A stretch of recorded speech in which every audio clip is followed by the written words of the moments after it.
Hare Krishna. Grateful to be here with all of you today. Thank you for joining. If at any time you're not able to hear me, please let me know.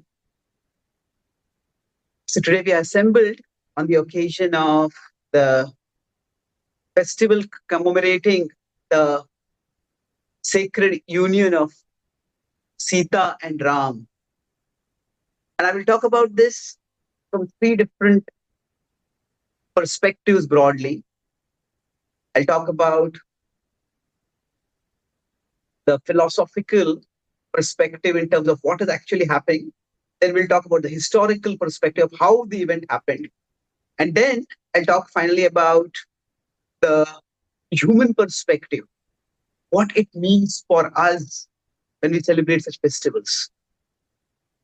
Now, from the philosophical perspective, to give a broader context of what is happening, that there is, when we conceive of the conception of God, there are broadly two extremes in approaching God. One is to consider God to be so great and so sacred and so sublime that God becomes almost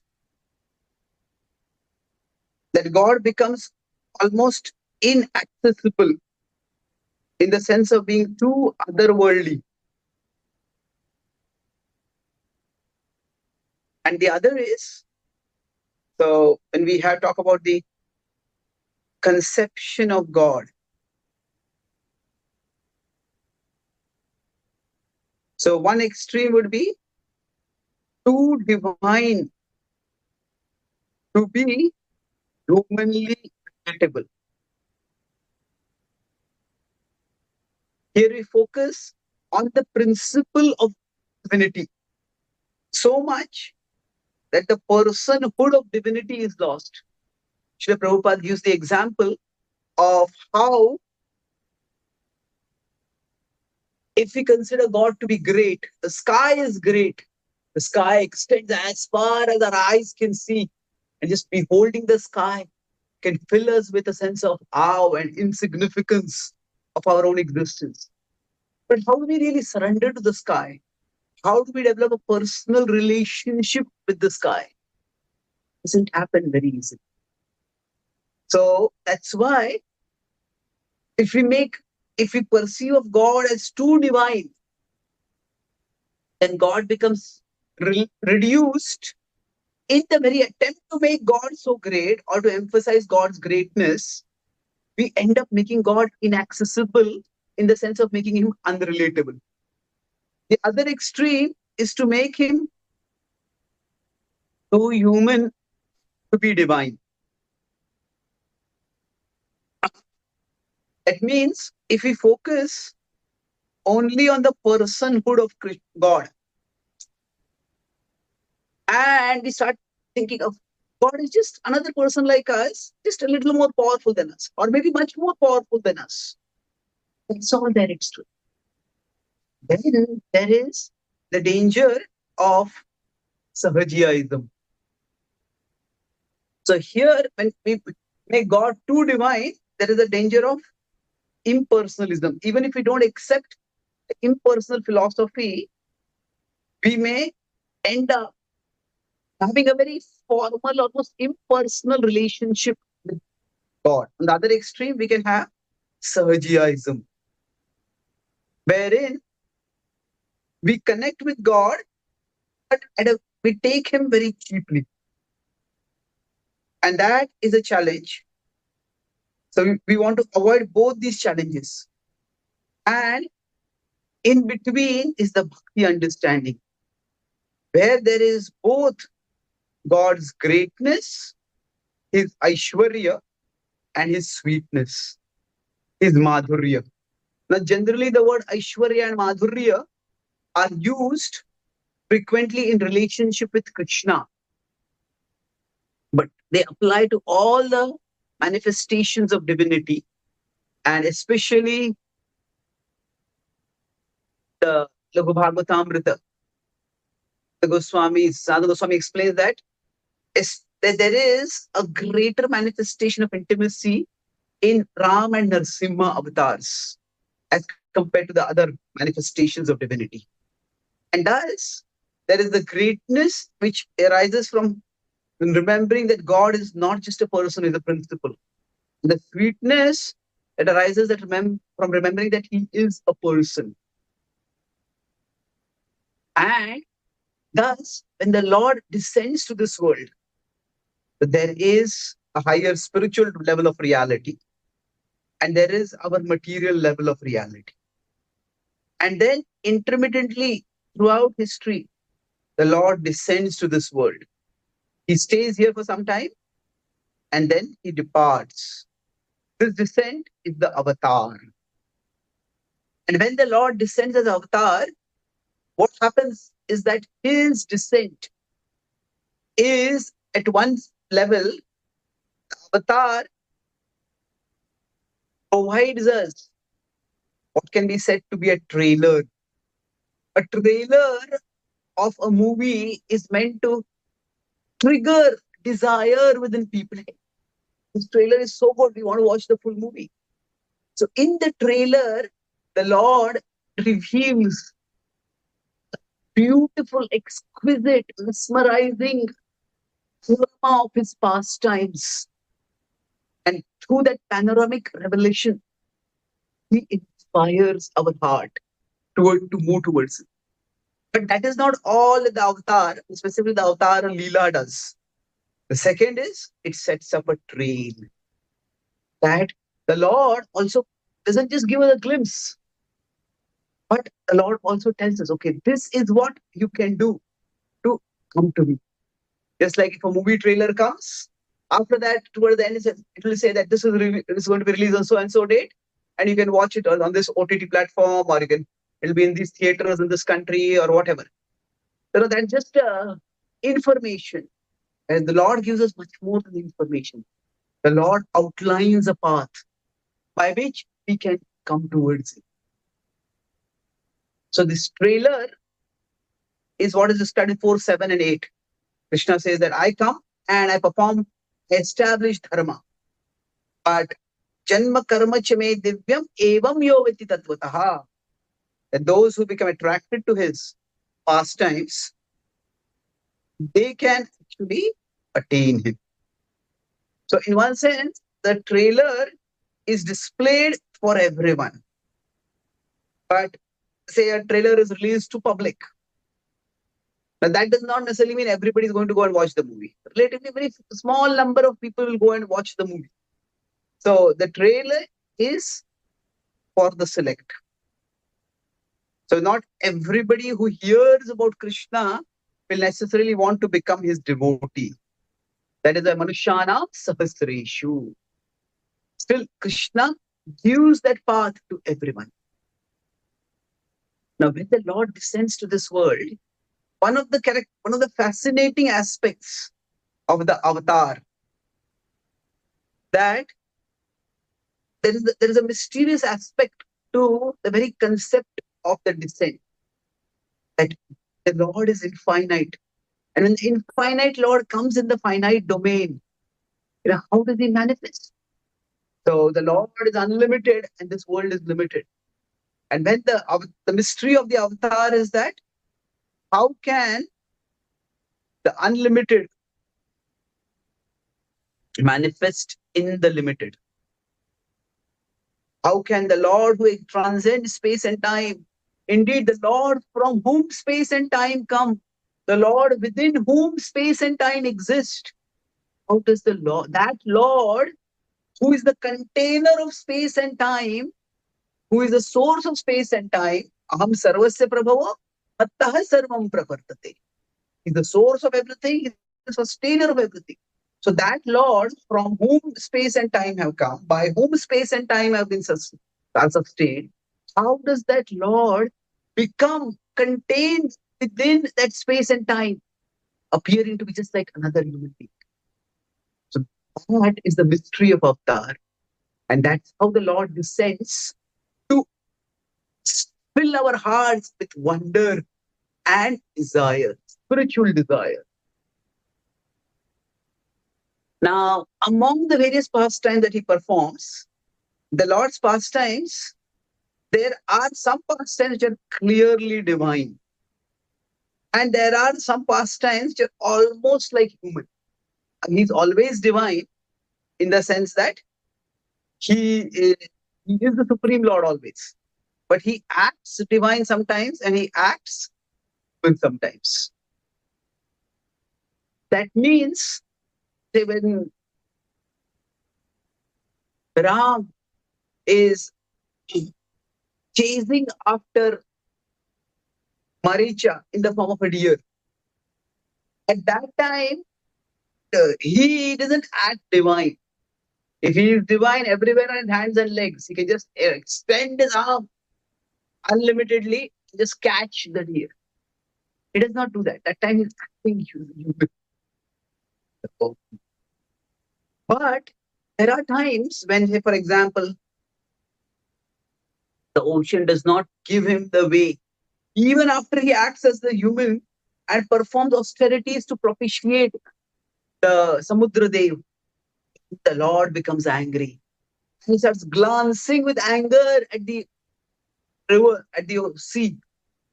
The vast ocean that is there starts churning and burning because of the heat. Samudra Dev becomes humbled and immediately rushes out, seeking Lord Ram's mercy. So there are times when the Lord acts human and the Lord acts divine. And there are pastimes in which he, at different phases, manifests both these abilities, both these sides. So he acts humans when, say, for example, chasing Maricha, as I mentioned. But then he acts divine when he is scorching the ocean. So let's see how this human divine dynamic within the avatar manifests in the pastime that we are going to discuss. That is his first encounter with Sita and his subsequent winning of her hand and her marrying him. So in the manifest Leela of the Lord appears to Dashrath as the son of Dashrath in Ayodhya. Now, he lives in Ayodhya until he is about the age of 14. He's not even reached the age of 16. 16 or 18 generally is considered as the age of adulthood. Nowadays, the legal age of adulthood is 18. But that's one of the reasons Dashrath gives, saying that he's so small, he cannot fight any demons. You want any demons to be fought? I will come with my army. Please don't take care. But Vishwamitra insists that we want him. And then Lakshman has never been separated from Ram. So Ram goes along with him. So from Ayodhya, for a brief while, they are in the forest at Vishwamitra's ashram. And there we see for the first time the phenomenal prowess of of course, before this, Vishwamitra blesses them with celestial weapons. He teaches them the mantras by which they can invoke the higher powers within the universe and be blessed with the weapons coming from those higher beings. And thus, they ghortataka ghatak Chadinipatak Rama. So they, especially what Ram exhibits, is extraordinary valor in protecting the sacrificial arena of Vishwamitra. Now, the sacrificial arena is primarily meant to bring auspiciousness. Jagat Mangalam. It's like it is said that when we do Sankirtan Yajna, Tasmat Sankirtanam Vishnu, Jagat Mangalam Masam. That brings auspiciousness in the world. And the sages perform things that will bring auspiciousness. And the demons want to prevent such auspiciousness in the world. And that's why they try to desecrate and even devastate the sacrifices. And Lord Ram takes the sacrifice. And thus, Dharmako Vishnu, he manifests how he is the protector of Dharma. And Vishwamitra is pleased. And Vishwamitra has a particular plan for him. So, now, till this point in his childhood, Ram has shown some extraordinary virtue and some extraordinary skills, but still he has never had such phenomenal feats of prowess. Krishna, right from his childhood in Vrindavan, has demons attacking him, and Krishna playfully dismisses those demons. Balakridanakam iva. In the case of Ram, there is no description parallel of demons coming to Ayodhya and attacking. Ayodhya, the name itself indicates that which was not conquerable by Yuddha. It was a formidable kingdom and formidably powerful kingdom.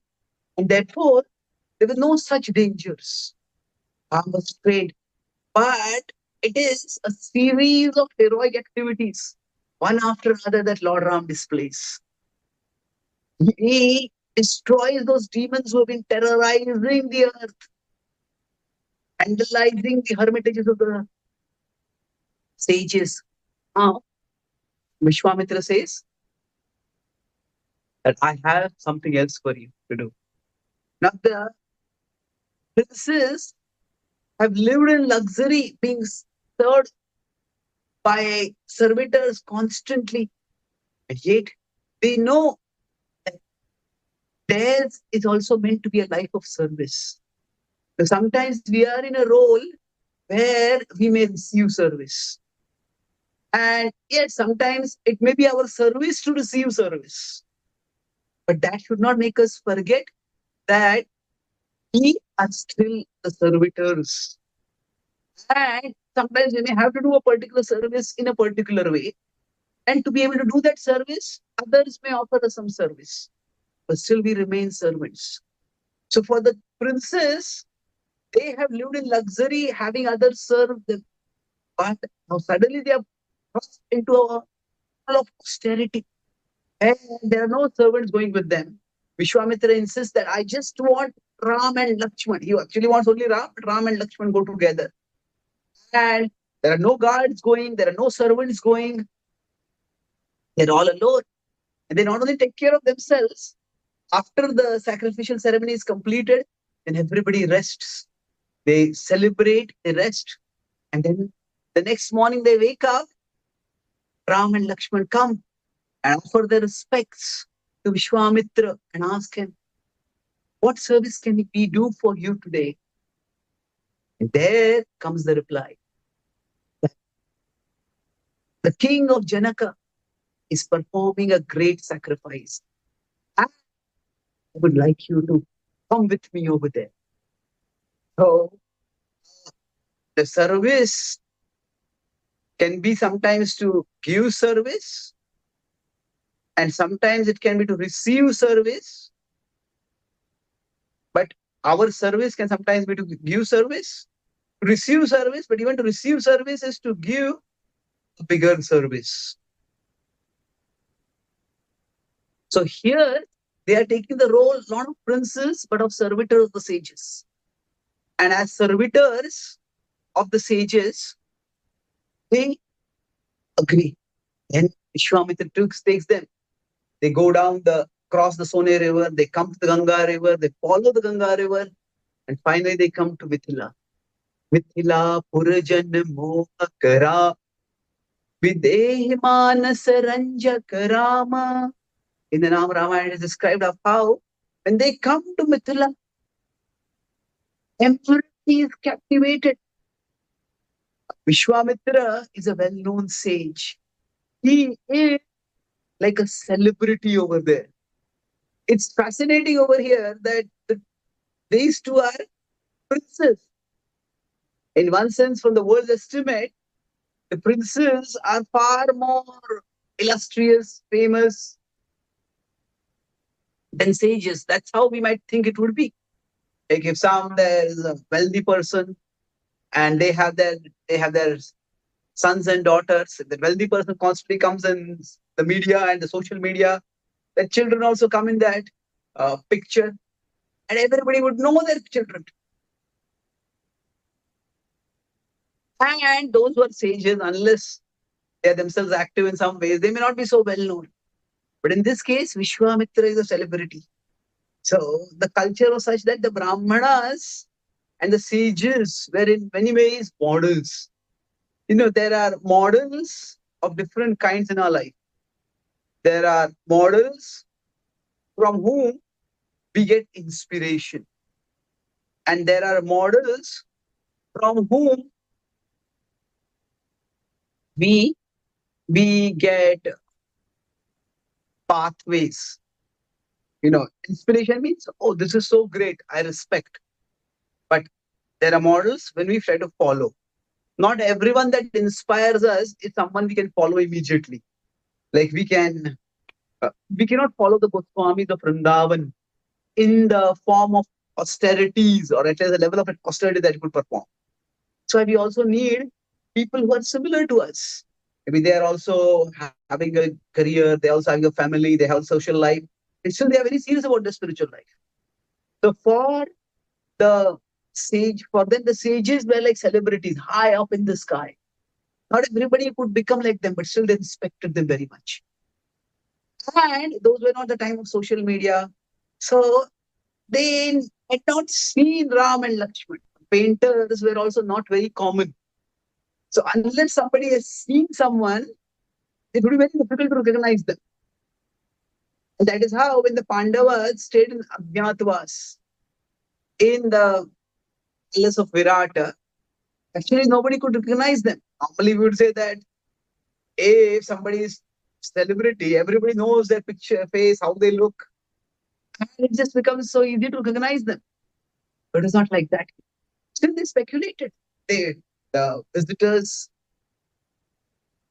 were entering into the city, and the citizens formed two lines around and were peering at those people. Now Vishwamitra did not ask his many disciples and followers to come with him. He came alone with Ram and Lakshman. So they're offering their respects to Vishwamitra. They're speculating. Who are these two princes?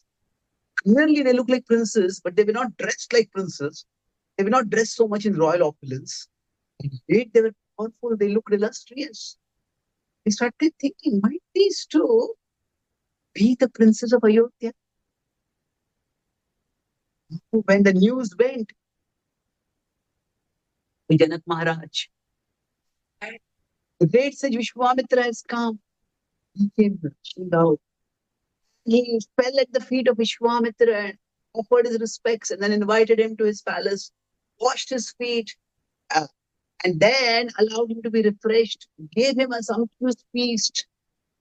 And after he had been refreshed and had rested, had taken some food and become rejuvenated, then he asked, very blessed, O sage, that you have come to my kingdom. Please instruct me, how can I serve you? Please tell me what is your desire, and please also tell me who are these two powerful looking young princes. Said he was already attracted by their legal hearing, by their physical power, and by their personal beauty. So who are these? And Vishwamitra told him, these are the princes of Ayodhya. They want to see the special bow of Lord Shiva that you have. Just hearing this filled Janak's heart with anticipation and excitement. Would they be able to actually string that bow? Would they become his sons-in-law? He looked at Ram with fresh eyes. He had heard about Dashrath's son Ram. Dashrath had been his close friend. But as he had grown up, Ram had become so much more majestic and regal. Felt great anticipation and joy. It is late. You can rest today and tomorrow. I'll fulfill all your desires and I will honor your request and take you to the Shiva Chapa, the arrow of Lord Shiva. Now, a couple of points in context. Janaka is dynastic name. Sometimes the king would be called as Janaka also. Like in the time of Krishna also, there is a reference to Janaka. So Janaka was the name of the king who would be currently ruling in that particular dynasty. There is a dynastic name. Now, the particular name of this king was Shiradhwaja. Now, Shiradhwaja, so the Shiradhwaja was the name of the birth name, and he had got a title. The title had come from the dynasty that he belonged to. So Shiradhwaja had a brother, Kushadhwaja. And Shiradhwaja had two daughters. One was Yonija and the other was Ayonija. Yonija means that one who is born from a womb. One who is naturally born, the way all children are born. And the other was Ayonija. The Ayonija was Sita. That once when he had been performing a royal ceremony, at that time, his plow it was flowing through the surface of the earth, and at that time it had struck something hard. And then he stopped his flow and looked down, and then he saw that from the earth there's a beautiful princess that had come. So actually, Sita is what you can call a name coming from a Sanskrit acronym, Sheela Jata. So Sheela is a stone, Jata. So Sita. So now, of course, there are many other origins of the name Sita, but the idea is that she was not a normally born daughter, and the other was Urmila. She was born of the king Shiradhwaja through his wife. And then that's one part of it. And in that dynasty, now they had a great legacy that had come from the gods through the generations. And that was the Shiva Chapa. Chapa is a bow. So Shiva Dhanu. So what was this? Long ago, you see, even among the Devatas, Lord Shiva is a bit of an outlier. Outlier means he doesn't live in regal majesty like, say, Indra or the other Devatas live. He is not very eager for all the social and ceremonial activities that characterize the Devatas. So we know that is one reason why Daksha Prajapati is not very happy when his daughter marries Lord Shiva. Lord Shiva doesn't always live in a palace. He lives in mountain, Kailash. So at one time, the Devatas, thinking that is Shiva really one among us, they neglected to offer a portion of the sacrificial offerings to him. Now, Lord Shiva did not appreciate this. And then he came with this formidable bow. And he said, "You impudent Devatas, do you not understand what you have done? What a great offense you have committed." Lord Shiva's anger was not just for his own sake. He had a particular position in the universal order.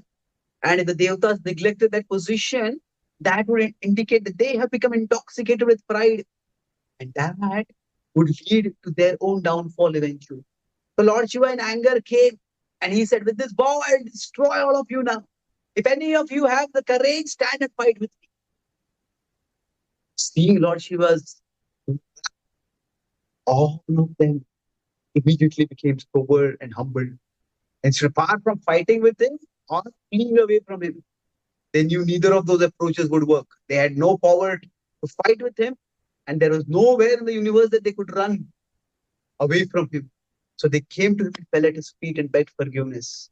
And Lord Shiva is known as Ashutosh. It's ironic. On one side, Lord Shiva is often called as Yogiraj, or that he is the model yogi. And yogis are expected to be equipoised. Na praharishet priyam prapya, no dvijet prapya cha priyam. Equanimity is expected as one of the virtues of the yogis. For Lord Shiva, it's almost volatility, not equanimity. That he gets angry very quickly, he gets pacified very quickly. However, for him, it's all a part of the way in which he serves the Lord. So, when this was happening, when all this was happening for him, he became pacified. And after being pacified, he was so satisfied by the remorse of the Devtas that he gave his very personal bow to the Devtas.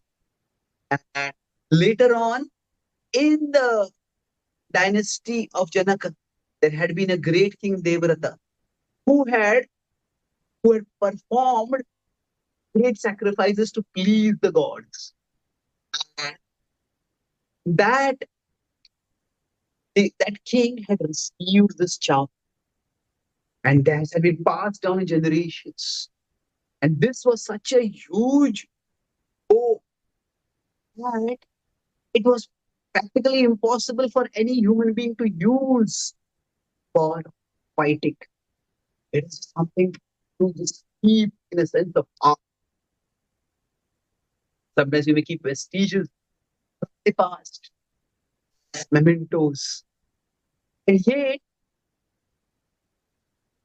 Janak Maharaj had been told by Narada long ago, your daughter, who has come by this mystical appearance to you, is actually the consort of Vishnu. And in future, he will be marrying Vishnu.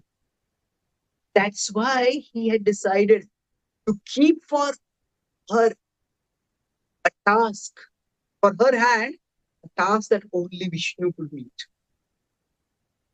That was just lifting up the bow and threading this bow. This extraordinary condition had been set.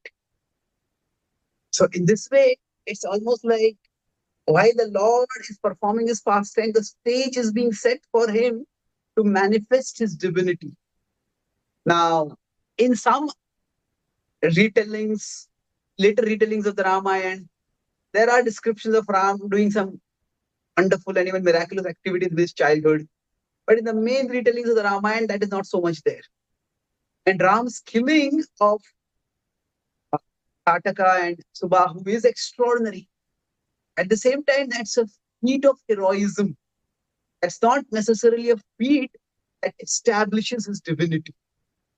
There could be kings who were extremely valorous and extremely skilled, and they could achieve extraordinary things.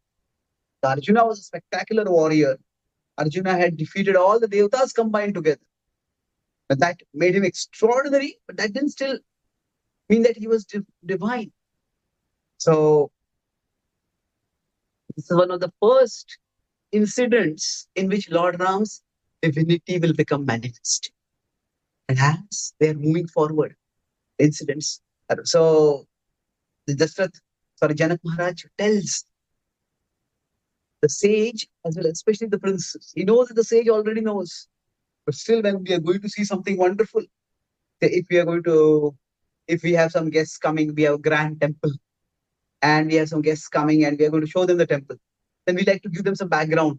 So this temple was built in this way. We have got this kind of stone over here. We got this kind of marble here. We got this. You want to give them the context. Explain to them the glory of what is going to be seen. So similarly, Janak is giving this context. And then they come into the part of the palace where the Shiva chap has been kept. And it's kept in a huge trunk, which is bedecked with jewels. Several hundred people are required to push that trunk itself to bring it into visibility for everyone to behold. And when the trunk is opened, both the princes, Ram and Lakshman, gasp in admiration. It's like, huge bow, it's effulgent, it is bedecked with gems, it has bells around it. This is more of a ceremonial bow rather than a practical bow for fighting. And then, beholding it, Ram turned towards Vishwamitra with inquiry on his face. And with a smile gently spreading across Vishwamitra's face, he nods. He knows what Ram is going to do. And he is eager for Ram to display his divinity. Now, he knows that he has a role to play in Ram's pastimes. And this is going to be one of the most significant things that he's going to do. Vishwamitra has this role that he is a king who renounces kinghood to become a sage. But now, as a sage, he has been given the role to reveal the divinity of one who has manifested in the royal kingdom, in royalty. So, first is his heroism that has been displayed. And now his divinity. Again, it's heroism, but heroism of such a superlative nature. It amounts to almost divinity. So then Ram comes forward. And just nonchalantly puts his hand down. He picks it up. Before him, many of the greatest kings on the earth had come. And they had tried to lift this bow. Actually, they had not even been able to shake it out of the casket. Leave alone lift it, let alone bend it so that they could string it. So each of these acts required great strength. First of all was lifting, first of all even moving it, then was lifting it.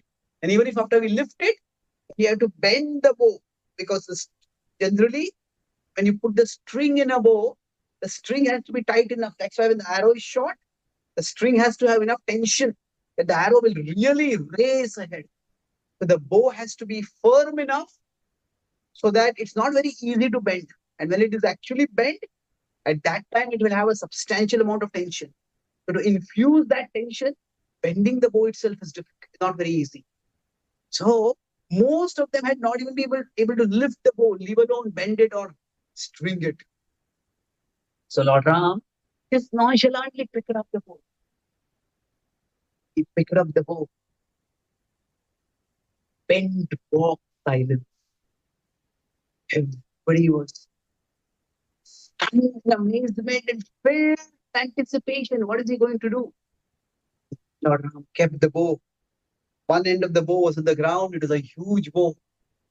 And then bent the bow downward from the other side.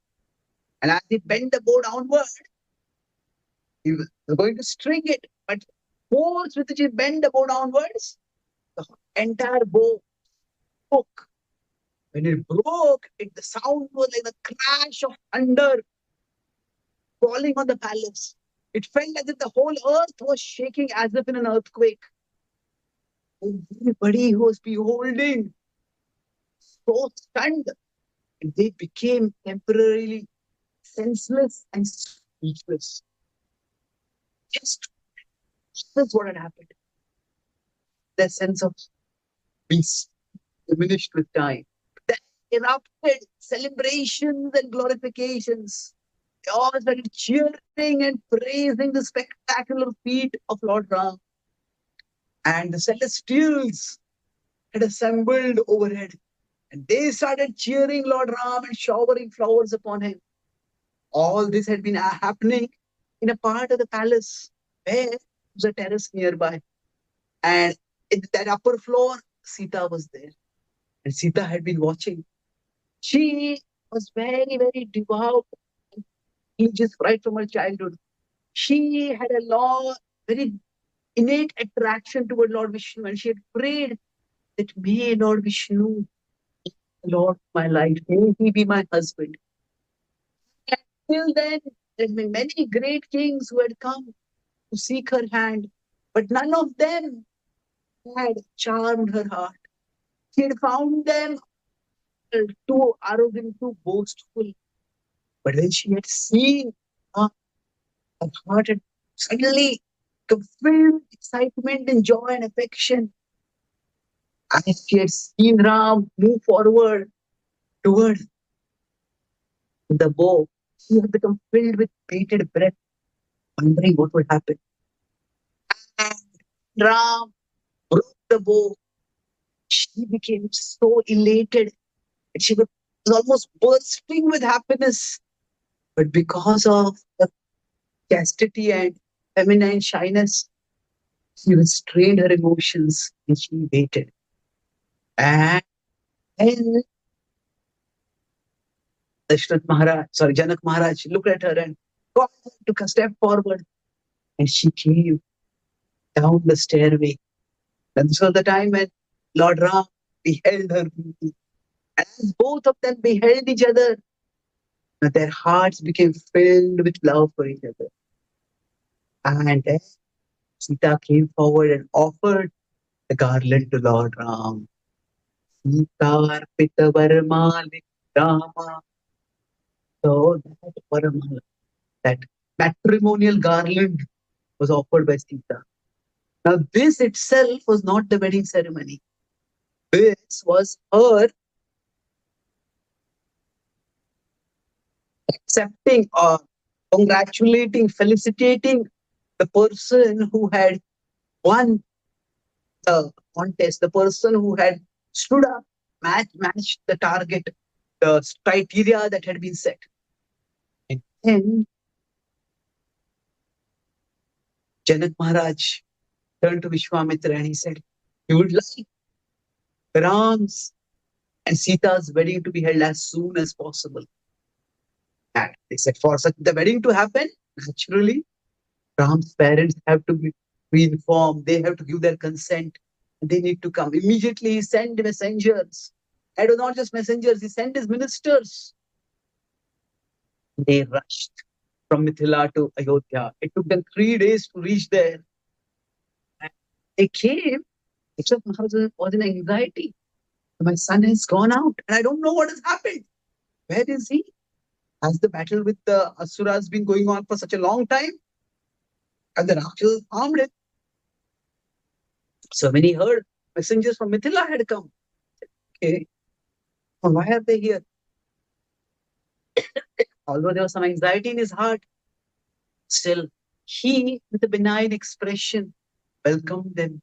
Or Janaka was his great friend. And when he heard the news, he was jumped with joy. Not only was Ram safe, not only had Ram been victorious in killing the demons and fulfilling the desire of Vishwamitra, but even beyond that, broken that bow that he had heard about, that Shiva's bow that nobody could move, and got the hand of Sita. In great joy, he immediately planned to go to Janak Maharaj's kingdom. Janak Maharaj welcomed him over there, and he reached. He came with his entire family.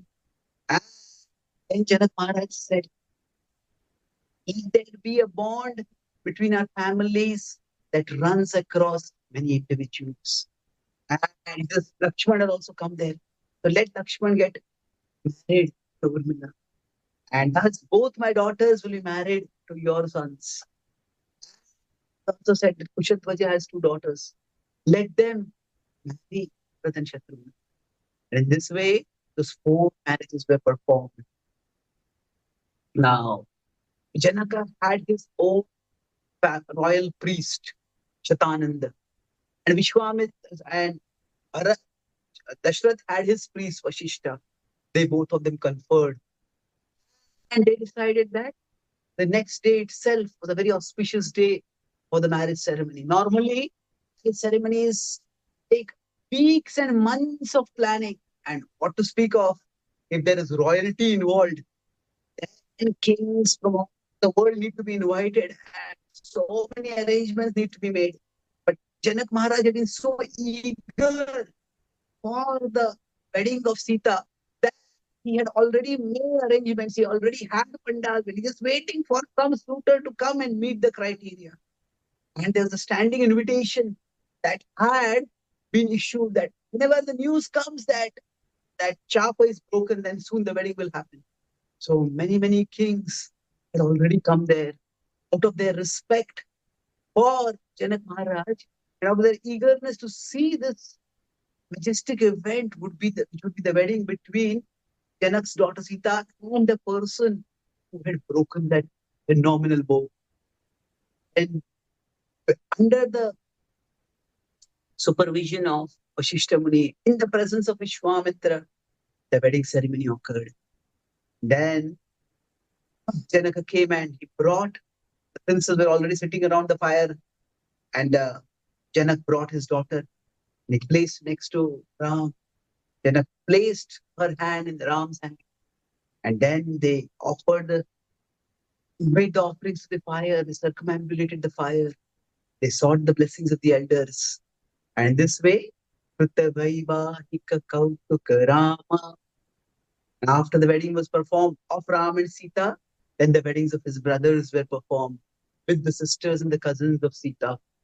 And then all these 4 young couples who had been married returned together to Ayodhya. And of course, while they were returning to Ayodhya, they met at that time Parshuram and Bhargava Darpa Vinashaka Rama. Lord Ram humbled Bhargava. Parshuram had become quite proud of the Brahminical province that he had, and he realized that now his time is over. Next avatar of Vishnu has come.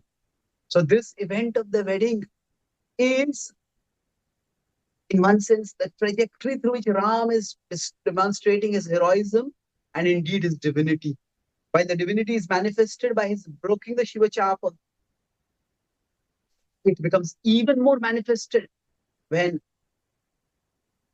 Parshuram tries to attack him, and Lord Ram doesn't want to attack Parshuram because he is a Brahmana.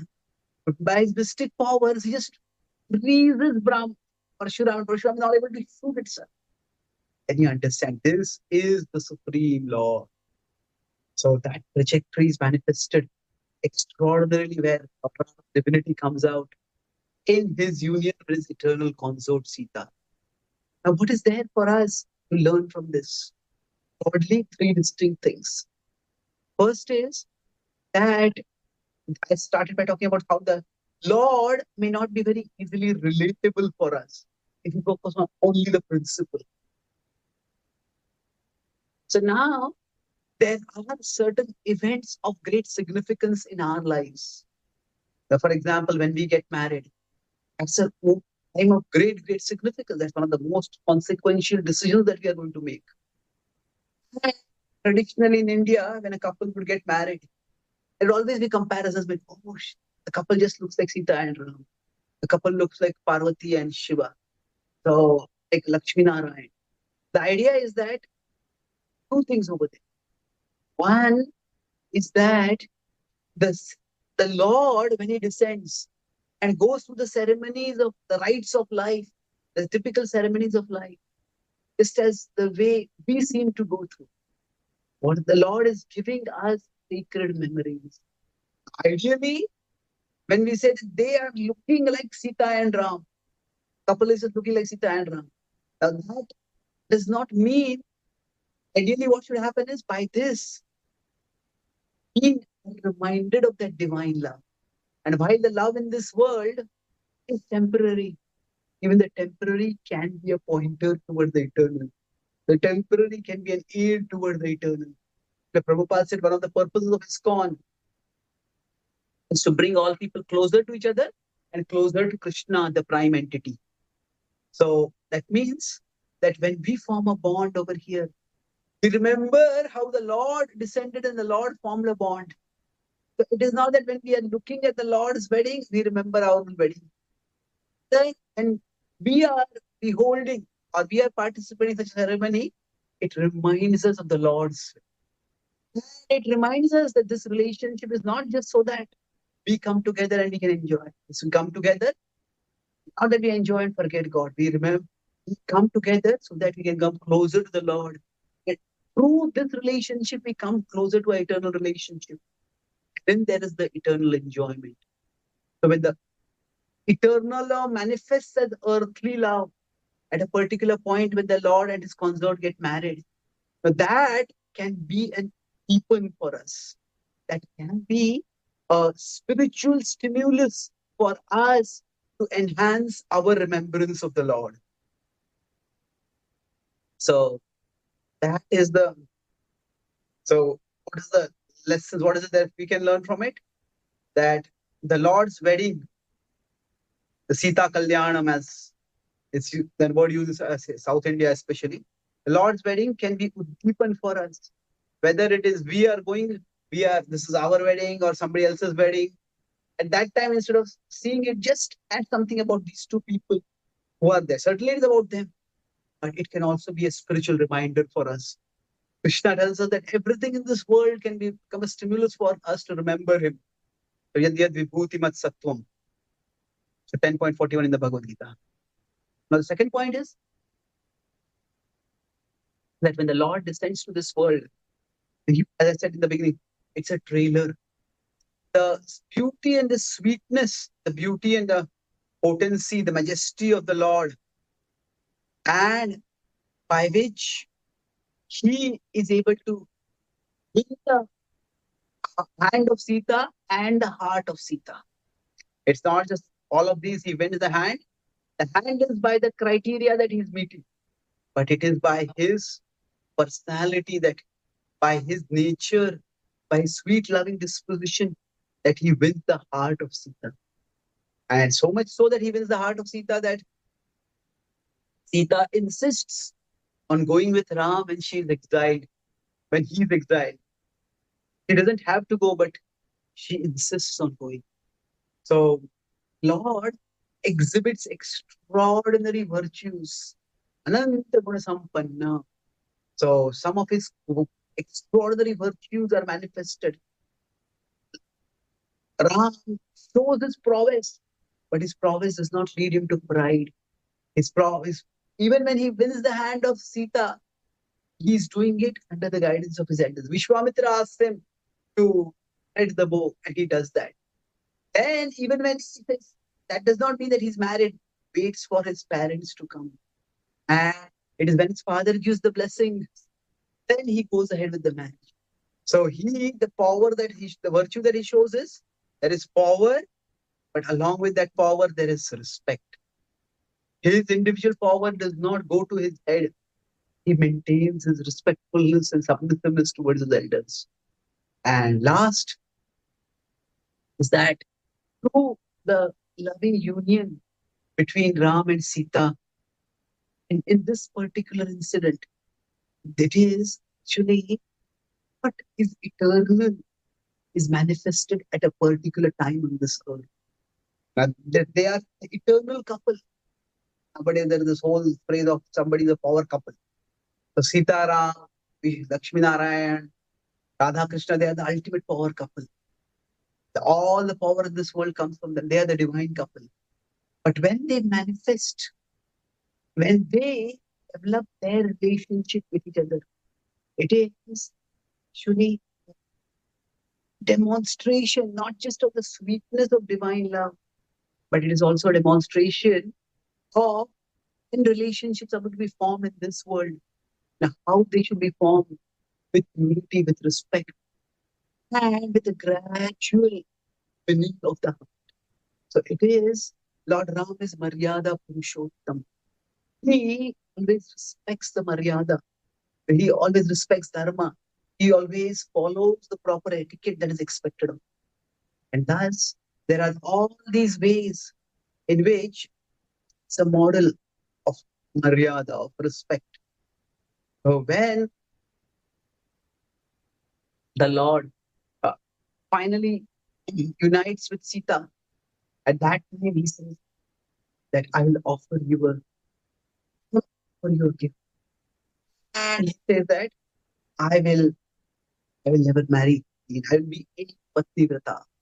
At that time, it was quite common for kings to have many queens. But Sita so completely conquers his heart that he takes that Prata. And as their bond becomes completely sealed, what is eternal becomes manifested and fulfilled in this world.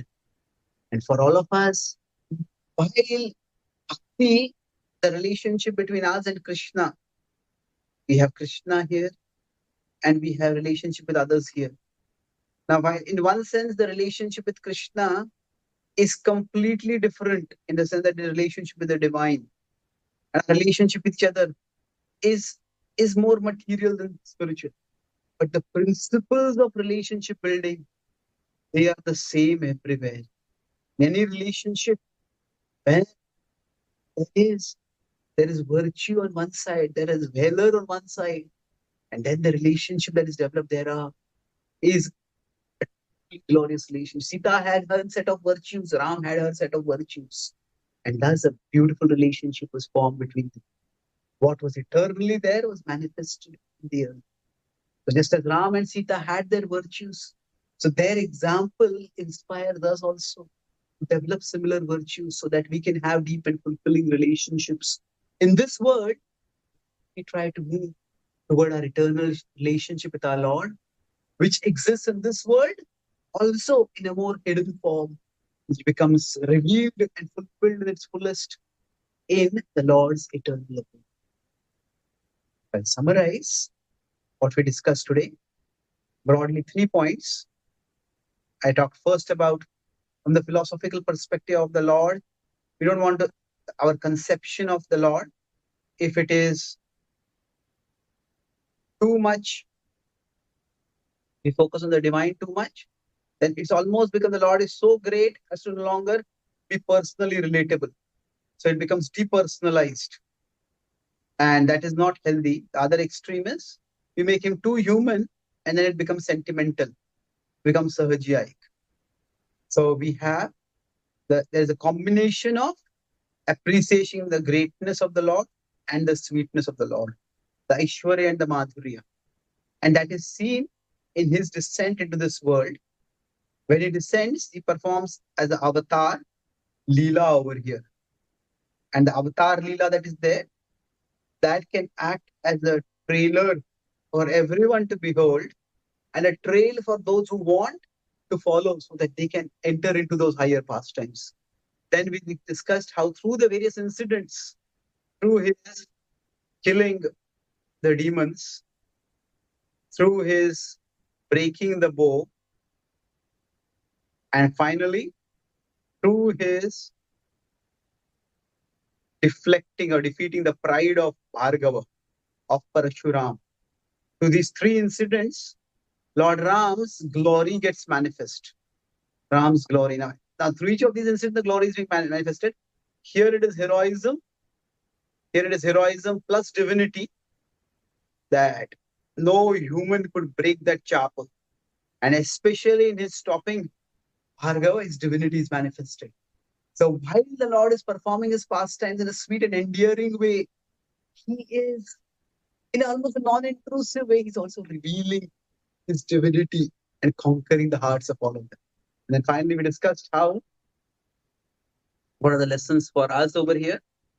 And first of all, we can see the Lord's wedding ceremony as something which it can cultivate our remembrance. So any wedding that we're part of, we don't just see it as a mundane event, it can be a reminder for us of that divine wedding. It can be a spiritual stimulus, uddipan. Then for us, we also discussed that how the relationship between Ram and Sita is formed.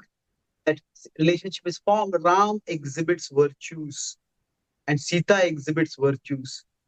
And while their relationship is eternal, there is eternal love. But when there is earthly love, in the sense that how their bond is formed, Lord Ram has great valor and power, but that does not steal his humility and his respect. So it is through virtues. It is all the Ram is handsome, Sita is attractive.